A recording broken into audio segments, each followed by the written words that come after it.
जब बच्चा घर में आता है तो सब लोग हमें एडवाइस देते हैं कि हल्दी लगाओ, काजल लगाओ, ये मत करो, वो मत करो, but we ourselves do not really know कि हमें एग्जैक्टली करना चाहिए. Exactly, and there's so many, WhatsApp groups, Google hai. As a new parent, there's so much information that we really don't know which one to follow and which one to not. So, to clear all these myths, to know exactly what you should do and raise your better kid, we have on our platform Dr. Vipul, who is with 10 plus of year experience, and we are here to know a lot more things from you. Hi, Dr. Vipul. We are glad to have you with us today. Hello. I am Dr. Vipul. I am a pediatrician in Jaipur. Awesome. So let's get started. Okay, so when the baby comes in, आप new parents क्या mistake करते हैं babies को लेके जो हमें avoid करनी चाहिए? जो नाभि होती है उसके ऊपर या तो हल्दी लगा देते हैं या नाभि के ऊपर तेल डाल देते हैं, तो वहाँ नाभि को सबसे ज़्यादा क्लीन रखना है. तो जो अम्बिलिकस है that has to be absolutely very clean. Sir, यहाँ पे फॉन्टानेल होता है, बच्चों के ऊपर एक छेद होता है जहाँ दो स्कल बोन्स एक दूसरे से मिलती है. कुछ जगह होगी वहाँ पे, वो खाली जगह पे ऑयल डाल देते हैं. उन्हें ऐसा लगता है कि शायद वो ऑयल डालने से बच्चे का ब्रेन जल्दी ग्रो हो रहा है ना. That can cause some infections और फिर वो क्रैडल कैप और वो जो बहुत सारी और प्रॉब्लम्स है स्किन की वो बढ़ने लग जाती है ना. काजल, आंखों में काजल डालते हैं, है ना. Nothing in the baby's eyes except his innocence. That is what we want. कि आंखों में कुछ नहीं डालना है, नज़र से बचाना है, यहाँ लगा लो. और सपोज कोई और रिलीजियस पर्पस के लिए डालना है तो आंखों में मत लगाओ, आप कहीं भी और काजल लगा लो नज़र से बचाने के लिए, लेकिन आंखों में कुछ भी नहीं डालना है ना. ब्रेस्ट में, निपल्स में कई फीमेल्स के थोड़ा सा स्वेलिंग होता है बर्थ के तुरंत बाद, या फिर उसमें से कई बार मिल्क भी निकलता है जिसको विचेस मिल्क कहते हैं. उसको स्क्वीज आउट करके नहीं, उसको टच नहीं करना है. So what's the golden rule? Don't touch the baby where it is not required.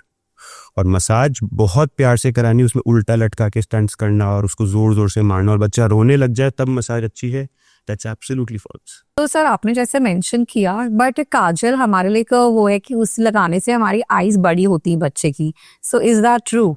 Funny question. So basically China में सबकी आंखें छोटी हैं, वहाँ खूब काजल है. इसका मतलब आंखों का साइज सिर्फ एक चीज़ से डिटरमाइन होता है, वो है जेनेटिक्स.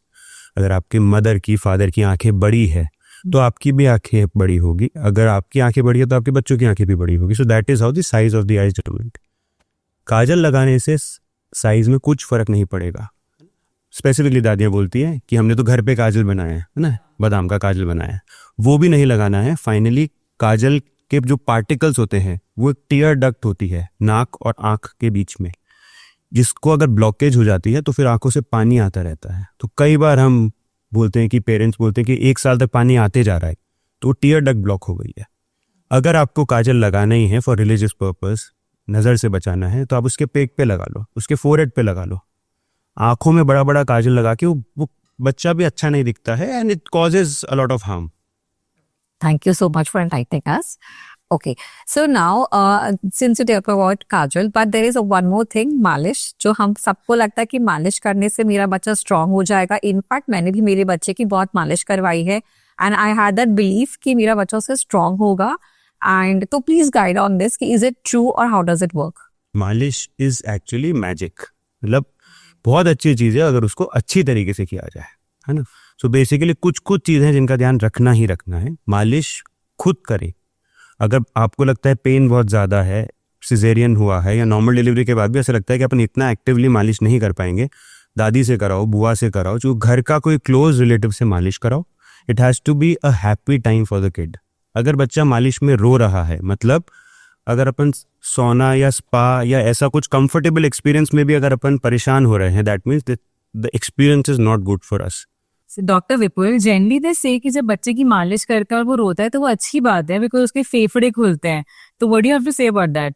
तो फेफड़े एक ही बार खुलते हैं. जैसे 3 इडियट्स में वो जो उसकी डिलीवरी कराई थी उन्होंने इन द ड्रामेटिक वे, फेफड़े एक बार खुले, वो नहीं खुले उस टाइम पे तो प्रॉब्लम है. वो एक बार खुलने के बाद बच्चा अगर रो रहा है, that means it's a uncomfortable experience for him, है ना. जैसे अपन अपनी मोस्ट कंफर्टेबल पोजीशन में स्विमिंग कर रहे हैं, सोना ले बात ले रहे हैं और फिर भी अपन क्राई कर रहे हैं, मतलब the experience is not good. Okay, so which is the best oil? कौन सा ऑयल इस्तेमाल करना चाहिए? सबके दिमाग में वो क्वेश्चन रहता है when the newborn comes home. मैंने इतने अलग अलग आंसर सुने हैं ना, ऐसे ऐसे ऑयल जो मेरे को पता भी नहीं था एग्जिस्ट करते हैं, उससे मालिश हो रही है बच्चों की. अब सबसे स्टैंडर्ड और सबसे अच्छा कोकोनट ऑयल है. अब प्रॉब्लम क्या है, वो इतना सस्ता और इतना इजीली अवेलेबल है, but that is the best oil which is actually available. But what about winters, जैसे कि समर्स में let's say we apply coconut oil, but winters में उससे ठंड लग जाती है, तो it is recommended to use सरसों का ऑयल। सो 365 डेज सबसे अच्छा एक ही ऑयल है, कोकोनट ऑयल। चाहे गर्मी का सीजन हो चाहे ठंड का सीजन हो, सबसे इजीली अवेलेबल है। अगर आपको इसी में इन्वेस्ट करना है कि अच्छा कोकोनट ऑयल खरीदना है, तो कोई ब्रांड पे मत जाओ, अपना नियरेस्ट ट्रस्टेड किराने वाले को बोलो कि सबसे अच्छा कोकोनट ऑयल, कई बार hand press coconut oil, virgin coconut oil, वो खरीदे। जो सबसे महंगे कॉमनली अवेलेबल फिगारो के ऑलिव ऑयल की, महंगा है एंड अच्छा नहीं। So there are two harms. एक आप पैसा वेस्ट कर रहे हो और उसकी सेंसिटिव स्किन पे फिर वो रैशेज होते हैं, फिर उसको काउंटर करने के लिए हमको बहुत महंगे महंगे मॉइस्चराइजर्स देने पड़ रहे हैं, क्योंकि we have given harm at the first place. आप एक कंफर्टेबल मसाज करो जो घर का नियर एंड डियर वन करे।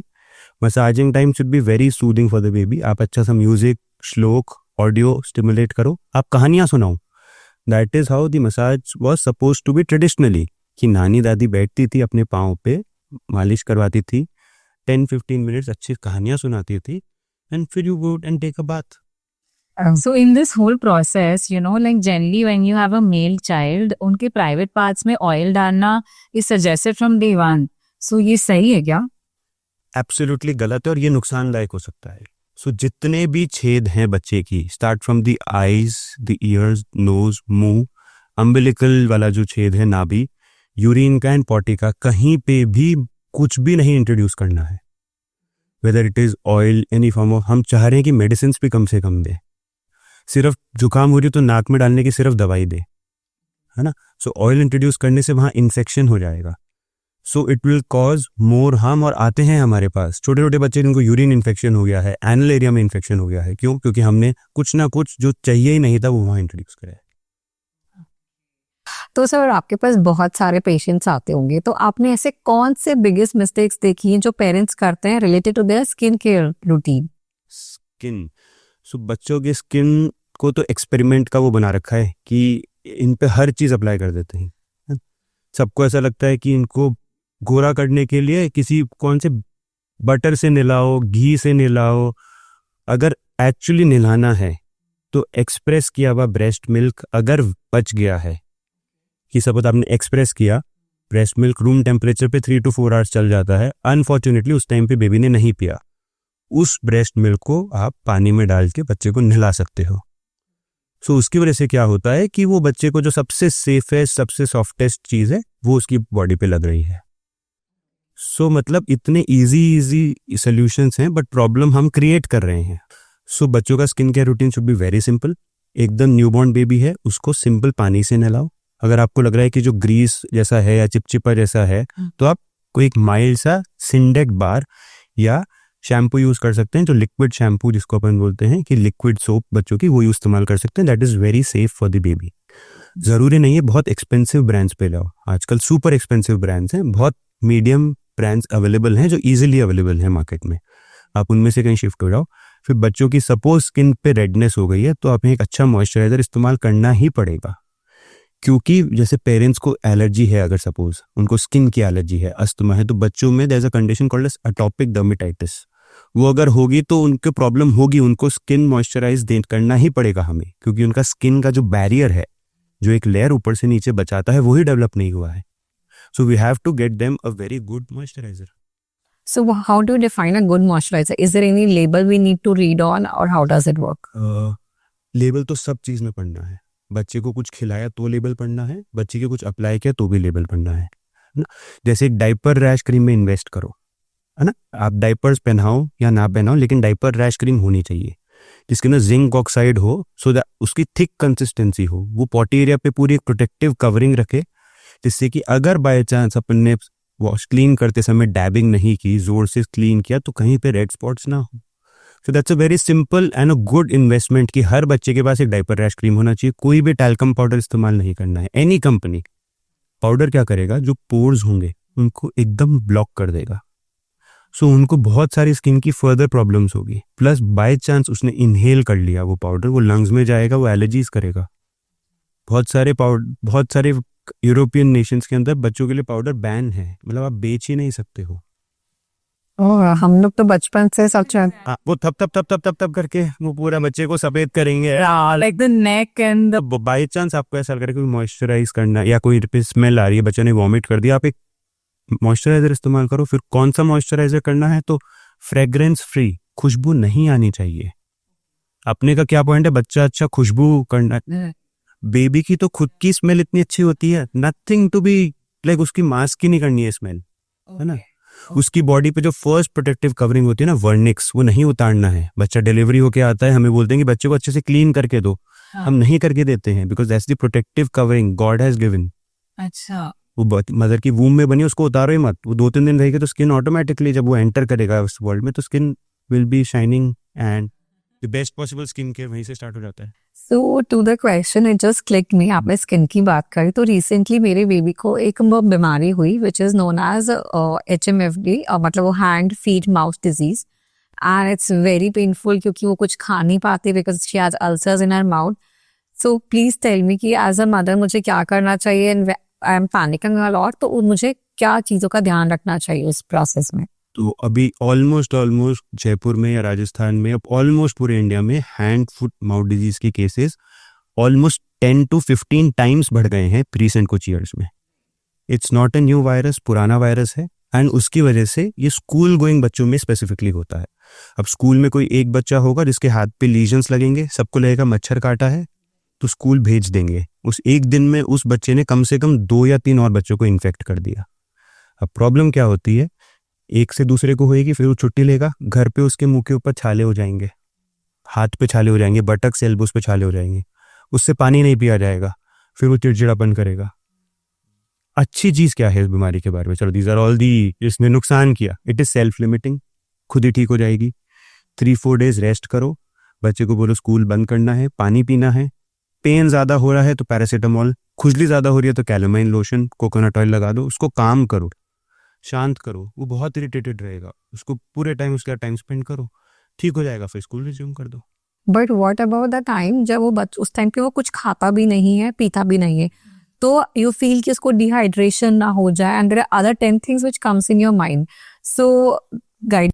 सो this is my personal experience. मैं अगर सपोज इस सीजन में मैंने विदाउट एग्जैजरेशन 150 या 200 के आसपास केसेस देखे of hand foot mouth disease in my Civil Lines clinic, उसमें ऑलमोस्ट 110 या 120 को तो कुछ भी नहीं करना पड़ा था, सिर्फ ORS पिलाओ, नहीं खा रहा दैट्स ओके, फोर्स फीड नहीं करना है, पानी पिलाओ, रेस्ट करो, कोकोनट वाटर पिला दो, ORS जो मिलता है या तो घुलने वाला या टेट्रा पैक्स भी मिलते हैं वो पिलाओ।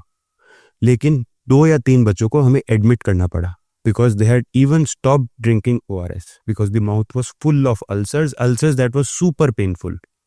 कि अगर अपने हो जाएं, अपन तो नहीं झेल सकते हैं, बिकॉज बच्चे हैं वो झेल जाते हैं, that's the good part of the disease I was talking about, कि सेल्फ लिमिटिंग है, ये 3-4 दिन में खुद ही ठीक हो जाएगा। इसकी अनफॉर्चुनेटली कोई वैक्सीन अवेलेबल नहीं है, एंड आने वाले टाइम पे आने भी नहीं वाली है, it's not in the pipeline, क्योंकि इससे और गंभीर डिजीजेज है जिनको वैक्सीन से प्रोटेक्ट करना है। This is self limiting disease causing hazards, schools panic हो रही हैं, टीचर्स पैनिक हो रहे हैं, पेरेंट्स पैनिक हो रहे हैं, दैट्स ओके।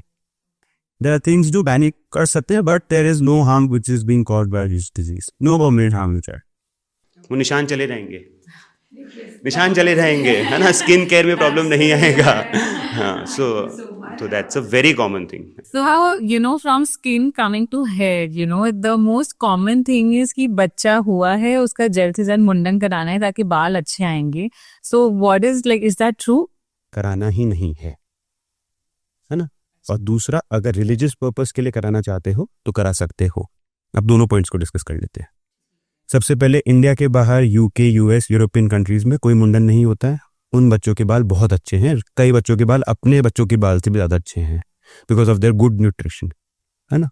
फिर अगर रिलीजियस पर्पस के हिसाब से कराना है तो कोई बात नहीं, एक बार आप उसको प्रॉपर तरीके से शेव ऑफ करा दो। अब शेव मतलब उस तरह नहीं इस्तेमाल करना, नहीं करना। उस तरह can cause bleeding to the point जो हमने डिस्कस किया था कि यहाँ से वो पल्सेशंस फील होते हैं, सॉफ्ट स्पॉट है। तो अगर आपको जीरो मशीन इस्तेमाल करनी है या एक शगुन का उस तरह लगवा के फिर जीरो मशीन कर लो, एंड एक मुंडन इज सफिशिएंट। अच्छा, और अगर एक मुंडन के बाद भी हमें लगे बाल अच्छे नहीं आ रहे, घने नहीं आ रहे, तो क्या वापस कराना चाहिए? तो आप अपनी संतुष्टि के लिए कराते हैं बाल, तो अब वो ऑटो अब क्या होता है, 1 से 1.5 साल या 2 साल लगते हैं जो बाल आए हुए हैं उनको अच्छा होने में। कई बच्चों में खुद ही पूरे झड़ जाते हैं और फिर नए आते हैं, कई में जो होते हैं वही अच्छे हो जाते हैं। इस दरमियान अपन 3 या 4 मुंडन करा चुके होते हैं, फाइनली वो 1.5 साल का पॉइंट आ चुका होता है। कई बच्चों में 1.5 पे हो जाता है, कई पे 2 पे हो जाता है, वो ऑटोमेटिक उसके बाल अच्छे हो जाते हैं। Now the whole magic is because of the mundan, जबकि बच्चे का खुद के बाल है उसको अच्छे करने हैं life long. The God has set all the things in a line, वो हमें उसमें परेशान कर रहे हैं Okay, so it's basically through genetics. Through genetics. Mother father के बाल अच्छे, बच्चे के बाल अच्छे, मदर फादर की आंखें अच्छी, बच्चे की आंखें अच्छी, मदर फादर के स्किन में कोई प्रॉब्लम तो बच्चों का टॉपिक डर्मेटाइटिस हो सकता है। तो दैट इज द रियलिटी जो मानने के लिए रेडी नहीं है, मतलब वो मानना नहीं है लोगों को कि That's true. That's true.